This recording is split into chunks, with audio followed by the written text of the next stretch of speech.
Guys, magandang araw po ulit sa inyong lahat. Ngayong araw to guys, may share ulit ako sa inyo na bago ko in-install sa sasakyan ko.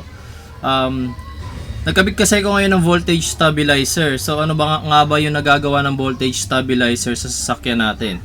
So guys, before we start, mag-discuss muna ako ng ilang bagay.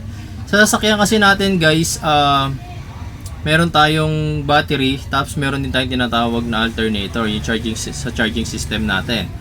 So, kapag umaandar na yung ating makina, yung mga electrical components natin is kumukuha na ng power doon sa ating alternator, hindi na sa ating baterya.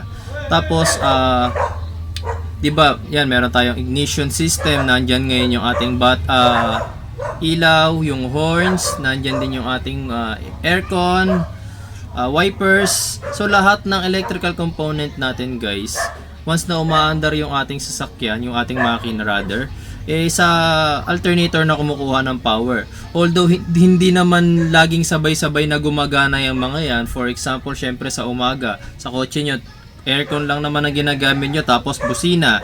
Yan, hindi naman kayo laging nakabusina. Sa brake lights ninyo, kapag pipreno lang naman kayo. So lahat yan kinukuha, lahat yan na power na yan, doon sa ating alternator. Ngayon, may mga pagkakataon lang na nagkakasabay-sabay tayo ng gamit ng kuryente. For example, sa gabi, yan, aircon, tapos may sounds pa kayo, tapos syempre pag nag-headlight na kayo, bukod sa headlight, nakailaw pa yung taillight ninyo, tapos of course, gagamit kayo ng busina, gagamit kayo ng brakes, nag-iilaw nga yung brake lights ninyo, ano pa ba? For example, biglang umulan, nag-wiper kayo, o kaya nagha-hazard kayo, nag-turn kayo, lahat yan gumagamit ng kuryente. Guys, yun yung time guys na hindi lahat ng electrical component kaya pang supply yan ngayon ni alternator. Kasi kung iilang components lang yung ginagamit ninyo, yung mga excess power na nage-generate ni alternator, napupunta lahat yun sa battery para i-store yung power na yun. Nag-charge ngayon, yung battery natin is nasa charging state. Ngayon, kapag nagsabay-sabay naman yung on natin ng mga electrical components natin, ayan, tapos hindi na kayang i-supply ni alternator, doon na papasok ngayon si battery para tulungan si alternator na supplyan pa ng kuryente yung iba pang electrical component. Ang kaso guys, yung mga lumang batteries natin, yung mga lead acid batteries, hindi sila rapidly na nakakapag-change ng from charging state, bigla silang di-discharge state kasi nga biglaan yung biglaan yung pag-on natin ng mga headlights. Kaso hindi na kayang i-supply ni alternator, kasi biglang from charging state na shift ngayon si battery to discharge state. Ngayon guys, diyan papasok si voltage stabilizer. Kasi tumutulong siya para i-stabilize yung electrical supply, yung power supply, and then to minimize yung noise na nakikreate during that fluctuation. Guys, ito yung example ng isang voltage stabilizer. Voltage stabilizer na siya, at the same time is voltmeter na rin siya. Actually, ang voltage stabilizer guys, dapat naka-install yan doon sa directly sa ating battery. So dito ko siya in-install kasi ang purpose lang talaga naman sa akin ng device na to is for voltage monitoring. So since kailangan ko ng voltage monitoring, hindi ko siya pwedeng ilagay doon sa may battery area kasi hindi ko na rin mamomonitor yung voltage. So mas preferred ko na dito siya ilagay malapit sa area ko, sa nakikita ko, rather than doon sa may battery area. Although kahit na nandito naman siya, is nagagawa pa rin naman niya kahit papano yung main purpose niya bilang isang voltage stabilizer. Guys, merong mga car owners na nakagamit ng voltage stabilizer na kiniklaim nila na ang mga naitulong sa kanila nung voltage stabilizer is mas maganda yung ignition, yung mga headlights hindi humihina, mas stabilize yung andar ng sasakyan nila. Sa sound system nila, hindi nagkakaroon ng parang mga ugong sa stereo, ganun. Hindi nagkakaroon ng parang grounded yung tunog ng sound system nila. So yun daw yung mga help nung pag-install nila nung voltage stabilizer.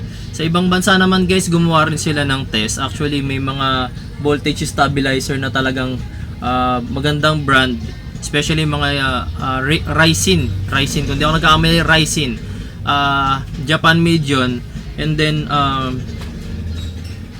nagagamit yun guys para tumaas yung horsepower, yung torque ng ating makina. So may test silang ginawa doon para makita kung talagang tumataas yung torque at saka yung horsepower ng ating makina. So pagdating dito guys sa sasakyan ko, mula nung in-install ko siya, minimal lang siguro yung naging tulong niya doon sa sasakyan ko. Pero meron akong ipapakita sa inyo na isang very visible na naitulong sa akin ng voltage stabilizer na to. Paandarin ko muna yung aking sasakyan, tapos yung aking makina pala. Okay, so start ko lang muna siya. Ayan. So itong voltage stabilizer ko, nakadirekta na yan sa fuse box. Ayun. So ang gagawin ko muna guys, i-disable ko muna yung voltage stabilizer ko by removing lang muna yung fuse, kasi walang switch yung voltage stabilizer ko na yan. So pagkatanggal ko ng fuse, mamamatay na yung voltage stabilizer ko. Ayan. So ito na yung fuse nya. Umaandar yung ating makina. So ayan muna yung fuse nya, tinanggal ko muna. Ayan.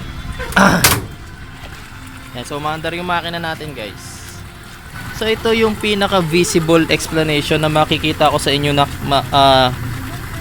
naging disadvantage rather nung pag-install ko nung voltage stabilizer.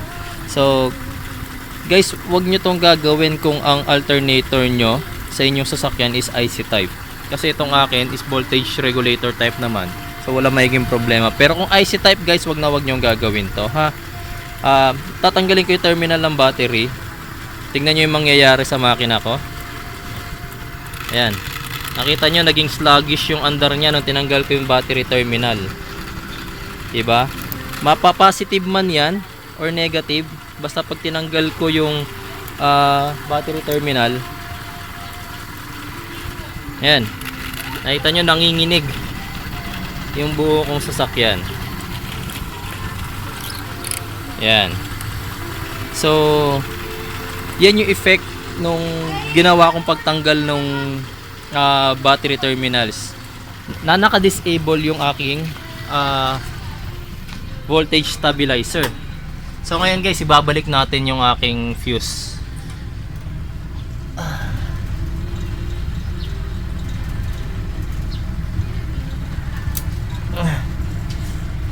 Ayan. So gumagana na yung aking voltage stabilizer dahil tatakpan ko lang yung fuse box. Ayan. Ayan. Yan guys, so ngayon na nakakabit na yung ating voltage stabilizer, so titingnan natin ngayon guys kung ano mangyayari pag tinanggal ko yung battery terminal doon sa aking battery. Negative terminal, walang effect, diba? Nakita nyo kanina nung naka-disable yung voltage stabilizer ko, nung tinanggal ko yung battery terminal, naging sluggish, parang naging palyado yung andar ng makina. Pero ngayon, nakatanggal o nakakabit yan, walang problem. Ngayon yung positive terminal naman, same, diba? So wala siya naging effect nung tinanggal ko yung battery cable. So yun yung pinaka visible na naging effect ng voltage stabilizer sa sasakyan ko. So kahit pareho ko pa yan tanggalin, wait lang, yan, so pareho ko silang tinanggal, diba? So hindi naging sluggish yung andar ng makina ko. So napakaliit na gadget lang niya na device, pero naging ganun yung naging effect niya sa makina ko. Nag-stabilize yung aking kuryente kahit na nakatanggal yung dalawang battery terminal. Tapos pala guys, dun nga pala sa sa mga magsasabi na nung tinanggal, kasi diba kanina tinanggal ko yung battery cable dun sa aking battery terminals. Diba yung iba, ang basis nila kung nagkakarga ang alternator o hindi is kapag tinanggal yung battery terminal, kapag namatay or naging palyado yung tunog ng makina. Actually guys, hindi ko yun basehan eh. Ang basehan ko talaga dyan is yung voltmeter. So ayan, makikita nyo nag-charge siya for nasa 13.2 siya. Tapos kapag ni-revolution ko pa yan, tumataas pa yan. Ayan. 'Di ba? So yan yung yan yung basis ko na nagcha-charge ngayon yung aking charging system. Hindi ako naniniwala dun guys dun sa sinasabi nila na kapag tinanggal mo yung battery terminal at namatay yung makina o kaya ay naging sluggish yung andar ng makina, eh hindi yung nagcha-charge. Actually hindi ako naniniwala ron. Kasi nasubukan ko na rin dati yan. Yung kung mapapansin niyo, yan. Kung mapapansin nyo, igniter type yung distributor ko ay yung igniter. Electronic type yan eh. So, nasubukan ko ng kabitan dati yan ng tawag dito ng contact point type. So, nung tinanggal ko yung battery, both terminals, hindi naman naging sluggish yung andar ng makina tulad dito. Wait, papatayin ko ulit.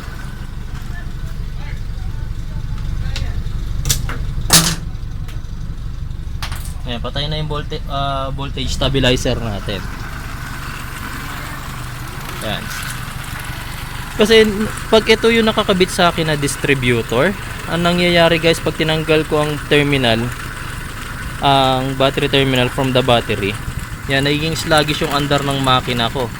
Yan, halos kala mo mamamatay siya, diba? Pero nung kinabitan ko yan, nung sinubukan kong kabitan niya ng contact point type na distributor, kahit natanggalin ko to, pati yung isa pang terminal, hindi yan nagiging ganyan. So hindi yun yung basis guys na nagcha-charge or hindi yung ating charging system. Ayun guys, so na-share ko sa inyo yung personal experience ko regarding dito sa voltage stabilizer. Ngayon kung gusto nyo bumili ng voltage stabilizer, maraming positive feedback yung Ryzen. So try niyo yung Ryzen, tapos wag niyo, kung wala namang hindi niyo naman intention na magkaroon ng katulad ng voltmeter ko, ay voltage stabilizer ko na merong voltmeter, doon niyo siya ikabit sa may battery area kasi yun yung pinaka-advisable area na pagkakabitan ng voltage stabilizer. So ako kasi ang pinaka-purpose ko lang talaga tulad ng sabi ko kanina is para may monitoring ako ng charging system ko. Kaya dito ko kinabit yung aking voltage meter. At the same time, parang ang bonus kasi sa akin dito is voltage stabilizer din siya guys. Guys, remind ko nga pala doon sa mga subscribers ko, old subscribers ko, tsaka sa mga new subscribers ko. Napansin ko kasi medyo humihina yung views ng aking YouTube channel. Siguro tapos na ano ko kasi right now guys, nasa 29,000 subscribers na tayo. So malapit na natin ma-hit yung 30,000 subscribers. Pero kapag may bago akong upload na videos guys, feeling ko hindi kayo nanonotify ng YouTube eh. Kasi ang bagal nung rate nung pag-increase ng views ko. So upon inspection, nakita ko na meron na naman palang binago si YouTube. Hindi porket subscribers ko na kayo guys, manonotify na kayo. Kung tignan nyo dun sa sa subscription nyo sa akin, i-click nyo yung YouTube channel ko, tas upon dun sa may subscription nyo sa akin, meron kayong makikita dun na parang icon na bell, parang kalembang yung icon na yon. So i-click nyo yon hanggang sa magkaroon siya ng yung icon ng bell, maging parang nagre-ringing yung itsura nya. Kasi kapag ka ganun yung itsura nung bell na yon, lahat, every time na mag-upload ako ng YouTube video ko, manonotify kayo. Guys, ito yung example nung sinasabi ko sa inyong bell. Ayan. Kita ba? Ay, tanga. Namatay yung cellphone. Sorry guys. Ayan. So nakikita nyo yan yung mga subscriptions ko. Ayan yung parang bell. So, ang itsura niya ganyan lang, parang bell. Kapag ganyan ang itsura guys nung subscription nyo sa akin, hindi kayo ino-notify ni YouTube every time na meron akong bagong upload. So, pipindutin nyo yan lang yung parang bell na yan. Ayan, notifications. Gawin yung all.